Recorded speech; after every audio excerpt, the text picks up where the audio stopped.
Hey y'all, it's Candace here with Slusher Consulting. Today we're going to talk about having tough conversations, part one, employees. Next month we'll talk about having tough conversations with clients, but let's just start where we are today. So, we have a big responsibility in home care. We not only have to take care of clients in their homes and be beholden to the state for a certain level of well-being that your clients have to have, but then you're sending caregivers, oftentimes unlicensed people, not nurses necessarily, who may not be terribly professional, into their homes. And so you're hoping and praying that they're going to represent you well and do what needs to be done and not say the wrong thing, or and follow all the rules, but you can't guarantee that. And so in this business, we regularly find ourselves having tough conversations about various things. So I just want to say to you, if you are an owner or an administrator and these types of conversations don't come easy for you, don't be too hard on yourself. Most of us did not grow up learning how to say things that were hard. Most of us have been taught or even programmed to shy away from those hard conversations. Um, so instead, I would encourage you to lean into it a little bit, learn if you need to, um, do the work, take a class, maybe learn more about conflict resolution, or even hire a business coach to teach you how if you need to. But these tough conversations are going to have to be had, and oftentimes the buck stops with you. So you need to know how to do it.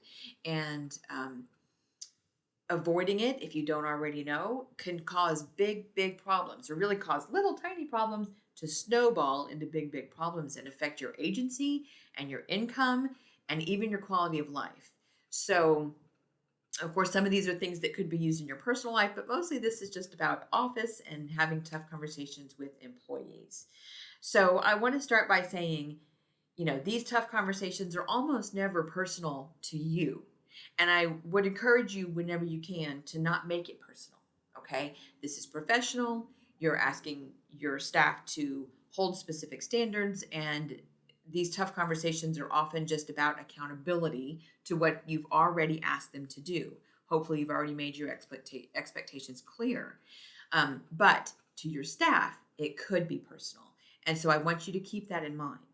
And unless it's urgent, unless there is something immediate that is threatening to somebody's safety, try not to have these conversations when you're angry. Cool off. Chill out first. Take some deep breaths. Make sure that you know what you're going to say and how you're going to say it, and try to respond rather than react. That's easier said than done. Emotions can run high, but again, unless somebody's safety is involved and it requires immediate interaction, just try to calm down first before you have these conversations.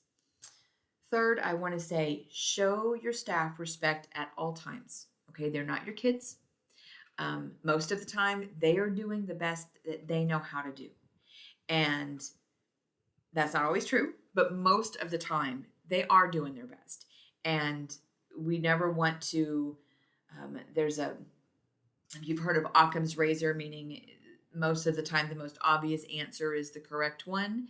Well, there's another one called Hanlon's razor that says, never attribute to malice what could be explained with ignorance. Okay, so keep that in mind. Hanlon's razor. Your staff require three things of you at all times when you interact with them: patience, kindness, and empathy. Okay. If they were at the professional level that you are, they wouldn't be working as your caregivers. And so you need to appreciate them for where they are in life and who they are and what they have to offer. But patience, kindness, and empathy are going to be a massive impact. They're going to have a big impact on your relationships with your staff. Not necessarily leniency. You're not looking to be lenient. Patience, kind, and empathetic. If you address even the hard topics with these elements, you're more likely to keep your staff on, if that's your goal, of course. And if it's not, then hopefully you can release them still being kind. Okay, that would be the ideal. All right, there's a few different things, but the main things I want to talk about today are disappointing news or feedback, disciplinary action, and then termination. Those are usually the categories in which these tough conversations usually fall with your staff. So, for disappointing news or feedback, it could be something as simple as maybe the client is choosing another caregiver over this one because she just likes the other one better. So, try to use some softer terms like the family just feels like you're not the best fit, or they were really hoping that their mom would have a connection with you and she didn't. If you're having to pull somebody and make a change, that affects your livelihood. So be mindful of that. And you're aware of that, but they might be losing hours, and you're going to look for other hours for them. But you'll want to ensure, especially if they really didn't do anything wrong and it just is about a personality fit, make sure that you ensure them that your job status is not affected, and we're going to be trying to find other work for you as soon as possible. The other thing, it might be that we got a complaint about something. So if you got a complaint about your staff member and you need to bring them in, then first thing you need to do is give them a mild synopsis of what the complaint was, but then get their side. Tell me what happened. And look for an opportunity there to educate. Again, most of the time they just weren't aware of what they were doing or what rule they broke, or maybe it wasn't even a real rule and it was just something that they need to be mindful of. Try to help them see the other person's perspective, though, so that they can do better and they can improve. It might be something as simple as we know that you're a smoker, and while you're not smoking on the job, when you go into the client's home, you smell very heavily of smoke. And so, is there something you can do about that? Could you wear different clothes and take your overshirt off in the car and maybe spray some mouth spray before you go in to try to reduce that smoke smell? Because this could be an issue for clients in the future, right? So you're not just going to tell them there was a complaint, but find out what their side of it is, listen, look for an opportunity to educate, and then if it's not a policy violation or something that requires disciplinary action, then just help them with tools to do better next time, okay? The next thing is going to be, though, disciplinary action, the next level down. So first, again, seek to understand, then to be understood. Make your expectations known for agency, clients, and the state requirements, okay? So that is at orientation or anytime you do training. This is what the state expects from us. This is what the agency expects from you. This is what your client will expect from you.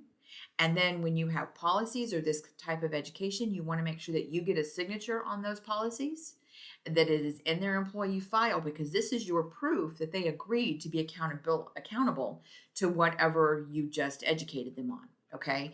And that accountability is what we're talking about here. But prove that they agreed to be accountable. Include your deal breakers. So if something is an immediate, if you do this, it is terminable, they need to understand that. That needs to be written in your policies, as well as what your disciplinary process is. But I also always recommend that disciplinary action can at any point be at the discretion of the administrator, so that they understand, we may have this process for a verbal and then 2 written before we terminate you, whatever your process is. However, termination can be at the discretion of the administrator, because they could be breaking policies you didn't even know you had yet, okay? And you still have to act on the best interest of the agency and your clients. So leave yourself open for that, so they can't come back and say they were wrongfully terminated. Just be mindful of that.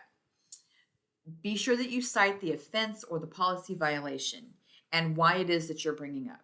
So we're here today to talk about this, and this, okay? And that this is in your policies and you sign that you agreed to it. But in the nature of getting their side of the story, okay, most likely if they broke a policy or a violation of something, you have somebody else's story. Somebody else complained or told you about it, unless it's something like clocking in and out, in which case you can see that they're always late. But find out. You have the client story, then you need the caregiver story or your employee's story as to what happened, and then understand that their story and the other story plus perception, because both of them only know what they are perceiving to happen, no telling what's really true. You're still only going to get a partial truth, but you can get a clearer picture so that you can get a clearer understanding, and then hopefully help to improve the situation for the employee, as opposed to just being angry at them and it being just punitive. Okay. Find out their understanding of whatever rule it was that they broke. For instance, maybe your policies or something that you've said to them before said, as you know, with we get a message if you are more than 7 minutes late. So maybe in their head, 7 minutes late means I'm on time, as long as I'm there by the seventh minute, by 8:07 a.m. And you might need to then explain to them why that is not true and that on time means on time. Or maybe your expectation is on time means they show up and clock in 2 minutes early, but not 10 minutes early, right? So maybe they just took one little thing that they heard and went too far with it, but with some education, they can understand why this is a problem for the agency and for the client. And it could be that at 8 o'clock, that client is sitting there waiting for them. And by 8:07, they're already really agitated because they're not there. And then the caregiver walks in. Now everybody's having a bad day. That's not what we want for the client. Probably doesn't meet the agency's mission statement. Okay. Now, if you need to do a verbal actual warning, you still need to document it. Write it down in your system or somewhere in their file. Discussed this or counseled on this, so that the next time it comes up, if it comes up again, you can say, when we discussed this back in March, um, you need to have that written down so that you have a trail of what happened, especially if you have a larger agency. No way you can keep all that in here. And best to be able to cite the last time we talked about this, we thought this was the outcome. I thought you'd learned, or we thought we'd fixed this, and here we are again. Why are we having this conversation again, right? But make sure that you still document, even though it's verbal, whether that's on the phone or in person. And then when it comes to doing a written documentation of discipline or written disciplinary action, use a form, have something that is uniform for the agency, treat everyone the same, do not have favorites, okay? But then you can come back and cite, because you have it written down from when you talked about it back in March, whether or not this has been discussed before. And again, I thought you'd learned this, or I thought you'd fixed this, or how can I help you to do better? Because here we are, we've talked about it now 3 months ago and we're dealing with it again. And now we've gone from a verbal to a written. And so just let them know. The other thing to remember is repeated mistakes are choices. Okay. If you spoke with them verbally, had a discussion about it, were patient, empathetic, and kind about it, maybe educated them and came up with a solution, then why are we doing this again? It seems to me that mistakes are choices, and you've chosen not to fix this problem, hence why we are giving you a write-up. If it happens again, that would be the next thing. And then say, if it happens again, the next disciplinary action will be this. It might be a final warning, it might be termination, depends on the severity of the policy that they're violating. If you have to do a written warning by phone, if you can't get them into the office or it just doesn't work out like that, that's fine. But you need to still tell them this is a written warning, and then mail them a copy of your documentation, okay, where you've cited what the violation is, what the complaint was, what their side of the story was, write down what their side is, and then what the outcome was as far as if there's a resolution or what's going to happen next time, and then mail them a copy. Okay, you keep the original in their file. If it's in person, you can ask them to sign it. If they refuse to sign it, that's okay. It doesn't invalidate the documentation. Just write that down, employee refused to sign, and still make them a copy and send it with them on their way. Okay.